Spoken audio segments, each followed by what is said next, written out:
Hey there, I'm Keith. I just received the DZOFilm Vespid 2s in for testing. I like my set of Vespids. I love the Arles, so I'm really trying to figure out the Vespid 2s. I have a lot to say about these lenses. DZO only gave me a little under 2 weeks with these, so I've been trying to use them on as many projects and shoot as many tests as I possibly could.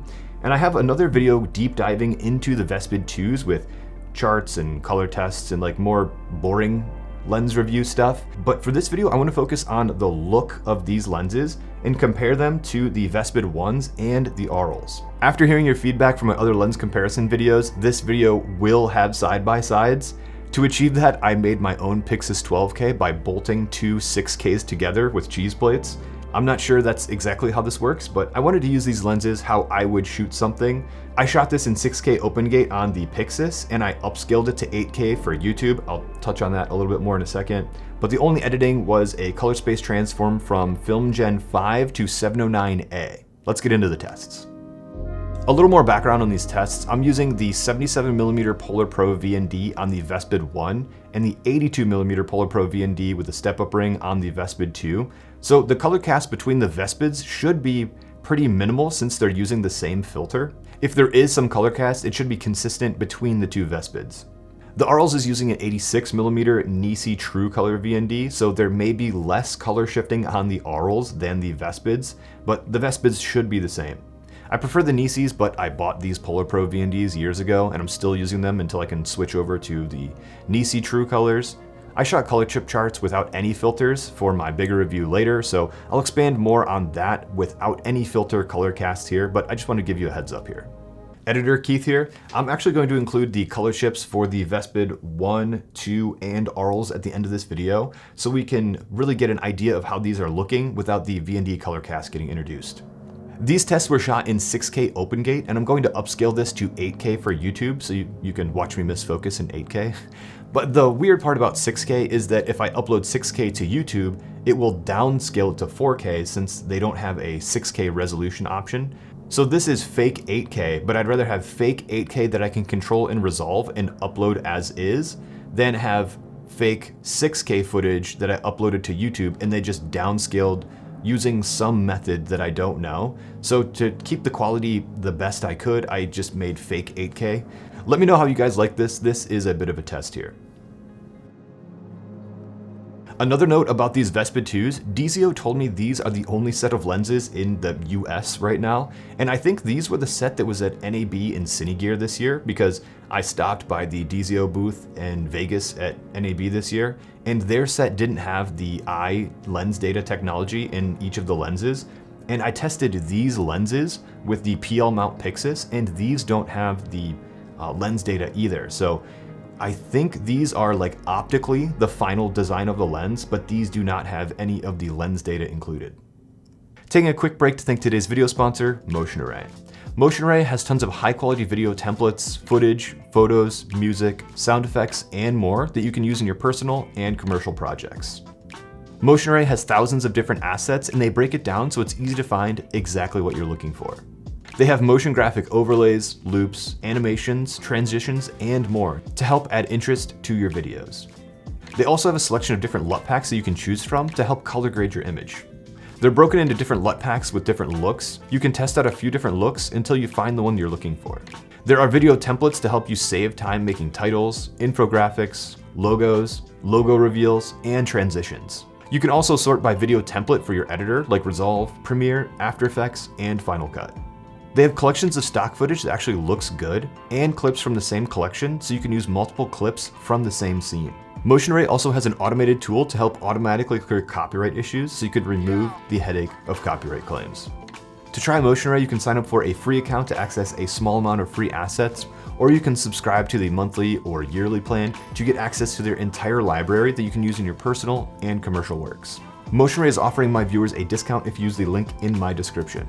Thank you, Motion Array, for sponsoring this video. This is the Vespid 2, this is the Arles, both are wide open. This is the Vespid 2, this is the Arles, both are wide open. Now the Arles is at T2, now the Vespid Prime is at T2. This is T19, this is T2, T19, T2.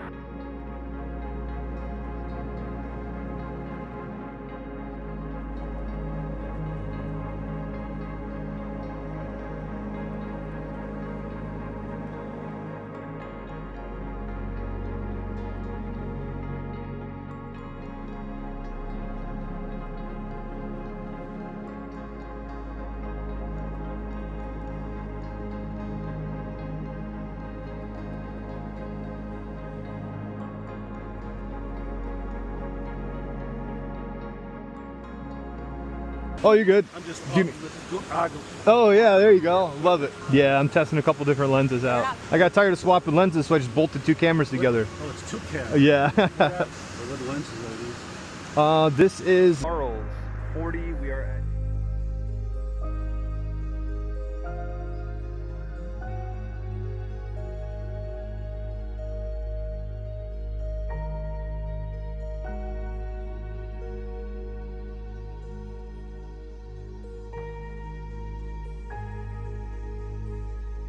Vespid 2 T1928. Both are at T4.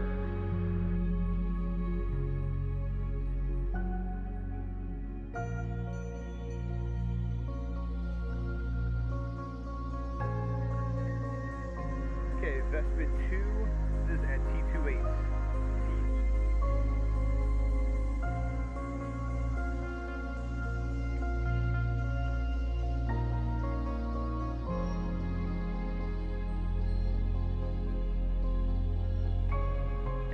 Arles T14.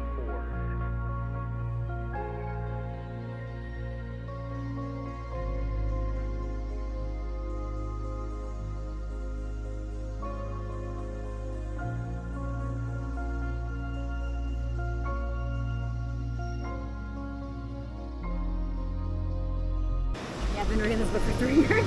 Yep. I've never seen a tripod do that. Starfish. Vespid 2 and Arles are wide open.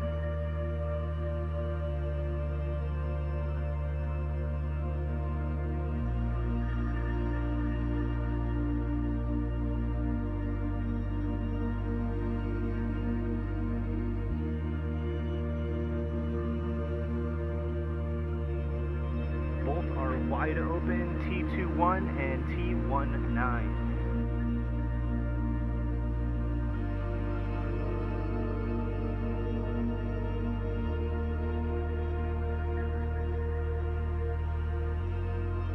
T19 on the Vespid 2, T2, T19, T2.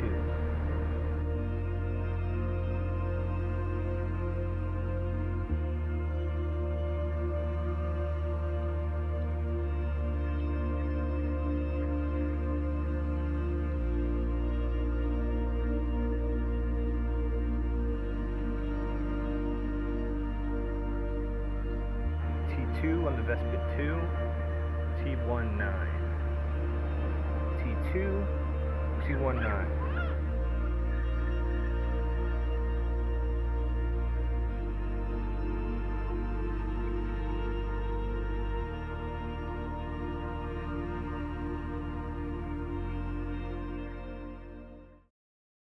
I just got done comparing the color chips and the sharpness chart comparison between the Vespid 2s and the Vespid 1s.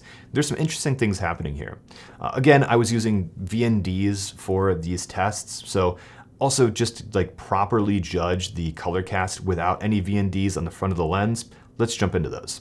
On the Vespid 1s, the colors look like they're on target, maybe a little warm, especially the yellow skewing a bit red. Looking at the vector scope of the color chips for the Vespid 2 though, it's almost like all of the colors are the same, but they all were just moved more yellow and red. All of the colors are warmer here. That's what's introducing that color cast. The Arles is warmer than the Vespid 1, but not nearly as warm as the Vespid 2s. I have a to-do list item to make some correction LUTs so all of these lenses can be used together and have like a similar look, but that is another project for the future. Taking a look at the sharpness test, I was very surprised at how sharp the Vespid 2s are throughout the frame.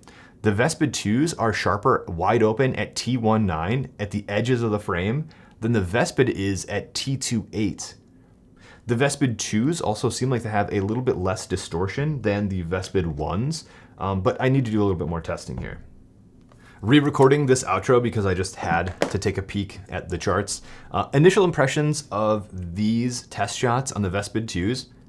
I was surprised at how warm these lenses were, but they are really sharp wide open, and it seems like they're handling distortion a little bit better than the Vespid 1s were.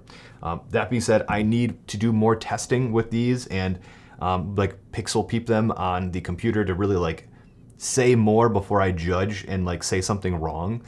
So I will be making a longer video for that. What else was I gonna say? Oh, I asked you guys on Instagram if you had any questions about the Vespid 2s, and I got some great questions and some questions that I knew I was going to get. But based on that story, I got a request to compare these Vespid 2s to the Typock Sumera Cs, and I said I don't have a set of those, but a local guy responded and said he was willing to let me loan a set of Typocks so that I could make these review and compare them to all the other DZO lenses. So huge shout out to Joe. This is going to be included in my longer video, but also I feel like I need to make a separate video about these lenses because they are absolutely tiny compared to all of these. Like just a super quick comparison, the 75 and 85 of these Vespid 1 and Vespid 2, this is significantly smaller. I'll take the mounts off too so you get a better idea. But the Vespid 2s are smaller than the Vespid 1s. It might be hard to tell on camera, but they definitely are. However, if you're comparing them to the Typocks, this is the 75, and the Typocks are crazy small compared to even the Vespid 2s. So these are really interesting. This is an M mount, this is a PL mount, so like even if you ignore the mounts, these are still pretty small. So it's very interesting, the lineup of lenses we have out and available right now, and it's really kind of easy to get excited about all of the different options, but the more options you have, the more testing I feel like I have to do before I invest in a set of lenses and run into another situation like I ran into with my Vespid 1s. If you guys have any specific tests you would like to see with the Vespid 2s, let me know. I only have these lenses for like a couple more days, so I don't know how many tests I can do, but I'm gonna try to do as many as I can. Thank you guys for sticking around to the end, and I'll see you in the next one.